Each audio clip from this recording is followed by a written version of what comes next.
Assalamualaikum warahmatullahi wabarakatuh. Saya Syarifudin Basri, sarjana ilmu komunikasi, pimpinan redaksi YouTube Rumpos Group. Saat ini saya berada di ruang Kepala Dinas Perhubungan Kabupaten Kompeng Ilir bersama Bapak Antonio Engga. Selamat pagi, Pak. Selamat pagi, Bapak. Pak Antonio, bangga rasanya kami diterima hari ini untuk berwawancara eksklusif tentang perhubungan. Tentu selama lebih kurang dari catatan kami Bapak 6 tahun di isu ini, banyak gagasan-gagasan inovasi yang dibangun untuk kelancaran lalu lintas sebagai pembantu Pak Bupati Kabupaten Kompeng Ilir. Nah, untuk itu silakan Pak Antonio untuk menjelaskan. Baik, terima kasih. Assalamualaikum warahmatullahi wabarakatuh. Waalaikumsalam. Ini kesempatan yang sangat berharga sekali, Pak. Kami bisa bertemu langsung dengan Pak Syarifudin. Dalam hal ini kita bisa sharing pendapat di hari ini. Betul. Kami dari Dinas Perhubungan dalam hal ini membantu kepala daerah dalam melaksanakan di bidang transportasi khususnya di perhubungan. Jadi ada beberapa gagasan yang kami laksanakan untuk membantu program Pak Bupati juga. Kami di sini setiap harinya melakukan kegiatan-kegiatan yang rutin. Dalam hal ini sinkronisasi dengan pihak Satlantas Polres Oki dalam melaksanakan giat kelancaran lalu lintas yang ada di Kota Kayu. Jadi ada beberapa juga kami di sini di sektor sungai. Jadi di sungai ini ada 3 pos yang kita tempati sekarang, yaitu di pos Sungai Baung. Sungai Baung Palembang. Sungai Baung Air Sugian. Oh, Air Sugian. Ya. Terus di pos 8 dan di pos terakhir itu di Sungai Buntu, yang mana memang transportasi air ini sangat betul-betul harus diperhatikan. Lalu lintas angkutan danau dan feri itu harus ada. Danau dan penyeberangan. Sekarang masih Pak, kita SDP. Iya. Jadi di SDP itu yang mana kalau dari Kota Palembang itu di BKB menuju ke Kecamatan Air Sugian, dan dari Selapan itu ke Sungai Lumpur. Karena memang banyak masyarakat Kabupaten Oki ini yang tinggal di pesisir, Pak. Iya. Nah, jadi tugas dalam hal ini tugas Dinas Perhubungan memberikan arahan terhadap para pengemudi speedboat khususnya agar supaya tetap mematuhi rambu-rambu.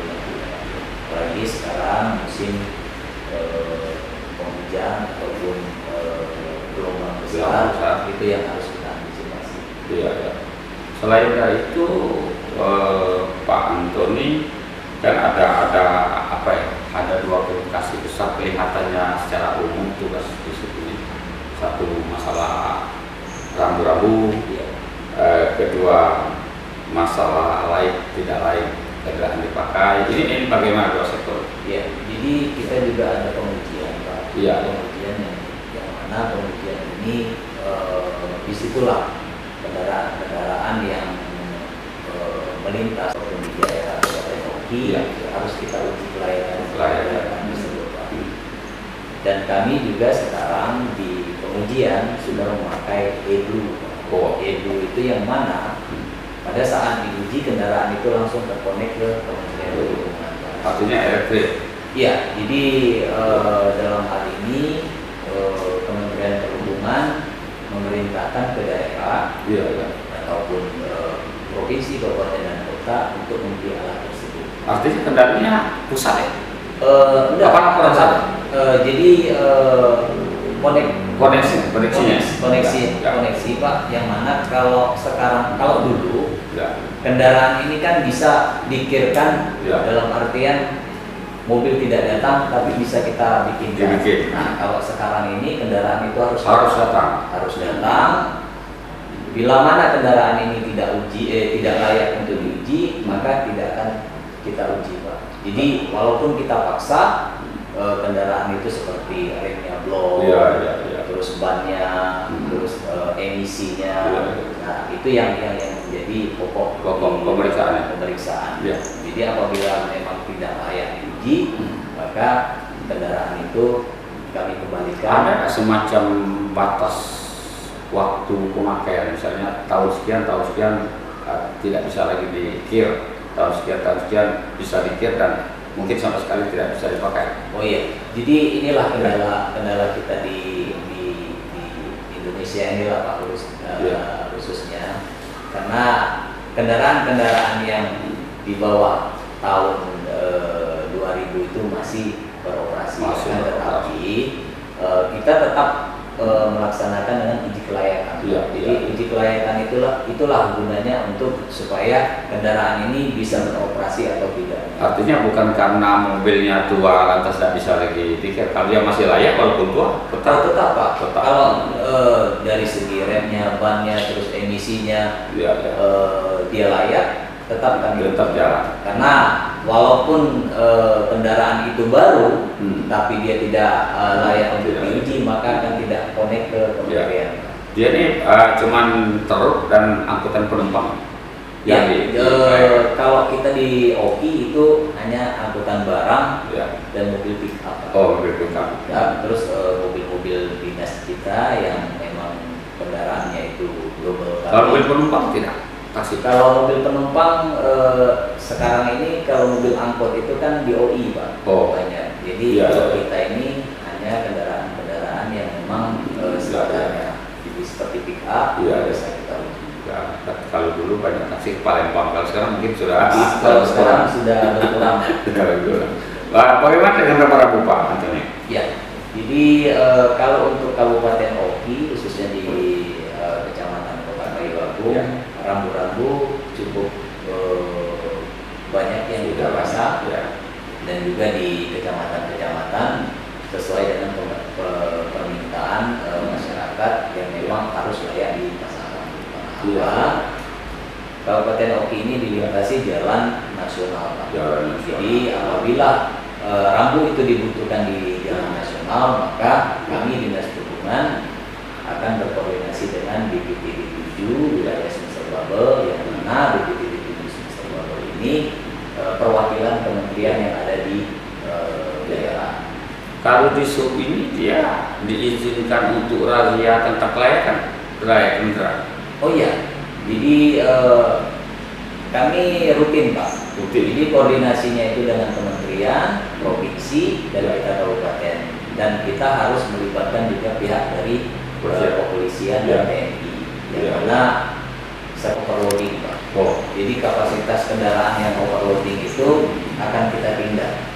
Kalau di Jawa itu kendaraan yang overloading itu langsung dipotong. Overloading itu maksudnya kelebihan muatan? Kelebihan muatan. Itu yang bisa merusak jalan nantinya. Ukuran kelebihan sekarang ada timbangan? Sekarang ini kita pakai portable Pak. Jadi kalau dulu kan di timbangan di pematang panggang, tetapi karena itu ditutup, jadi kabupaten kota harus membeli timbangan portable. Ada alat? Ada. Enggak, ini harus timbangan seperti dulu? Enggak. Nah, jadi sudah bisa dengan sendirinya. Artinya dimanapun kendaraan itu berada bisa ditimbang, angkat-angkat. Jadi timbangan itu fleksibel Pak, itu memang bisa diangkat-angkat. Dia hanya memasukkan ban, jadi kita kelihatan nanti pada saat digitalnya kelebihan muatan itu yang kita tidak. Canggih ya tim peralatan. Oh iya, memang ini dari Kementerian Perhubungan. Sudah berapa tahun di sub organ Kobring Ilir ada peralatan? Kita baru tahun kemarin Pak. Baru tahun kemarin. Karena cukup besar untuk makan biaya. Dengan kendaraan-kendaraan yang over muatan itu kita dirumahkan saat katakan atau mereka dikurangi di tempat. Jadi kalau instruksi kemarin pada saat kita razia disuruh putar balik Pak. Putar balik. Jadi kendaraan-kendaraan yang bermuatan lebih atau overdimensi atau overload itu kita balikan ke daerah Itu dampaknya mungkin kalau overload itu ke kapasitas jalan ya. Oh iya Pak, jadi seperti yang kita saksikan sekarang, kendaraan-kendaraan yang lebih muatan itu berdampak sekali dengan jalan. Tapi alhamdulillah sekarang dengan adanya tol mungkin larinya ke tol ya. Jadi jalan-jalan kita kabupaten ini berkurang. Jadi zonasinya berkurang. Kerusakan jalannya. Ya. Biasanya kalau kita razia kir itu di jalan umum atau memang di tempat-tempat tertentu? Oh iya, kalau untuk kabupaten ya, kita bisa melaksanakan itu di terminal, terus di pintu keluar tol, dan juga di lintas timur. Lintas timur. Berapa personil kita pakai berarti? Kalau kita biasa turunkan itu 15 sampai 20 orang. Saat razia. Iya, tapi tetap kita minta pendampingan dari pihak kepolisian. Karena di Undang-Undang itu 19, apabila kita melaksanakan razia, maka kita harus didampingi oleh pihak kepolisian. Di sini ada manajemen rekayasa lalu lintas, maksud ini gimana? Ya, jadi manajemen rekayasa lalu lintas itu kita lihat kemacetan. Jadi kemacetan itu dampaknya dari apa? Terus kenapa bisa terjadi kemacetan? Nah, itulah yang kita turunkan dari tim lalu lintas jalan. Jadi analisisnya untuk penguraian. Betul. Jadi kita alihkan kendaraan ini sehingga di lokasi yang macet. Kalau ibu kota Kabupaten Oki sendiri bagaimana kemacetan? Kemacetan itu masih di sekitar jembatan dan Pak ya. Tetapi petugas kita setiap harinya menghimbau kepada masyarakat agar supaya tidak memarkir kendaraan itu sembarangan. Pak Antonio, di ujung waktu mungkin ada himbauan kepada pengendara, saran pendapat kepada pemerintah Ogan Ilir untuk kelengkapan peralatan. Silakan Pak Antonio. Jadi saran untuk masyarakat khususnya di Kota Kayu Agung terjadi kemacetan ini memang kita terfokus di satu tempat yaitu di Ganepo. Saya berharap kepada masyarakat apabila memarkirkan kendaraan itu jangan sampai sembarangan dan juga bisa menimbulkan kemacetan di situ. Tetapi yakinlah dengan kita tertib berlalu lintas maka semua pengendara itu akan aman nantinya. Terus kepada pemerintah khususnya pemerintah Kabupaten Bandung Ilir tetap mensupport apa yang sudah menjadi program dinas perhubungan. Luar biasa penjelasan dari Kadisub Kabupaten Ogan Ilir Pak Antonio Engga.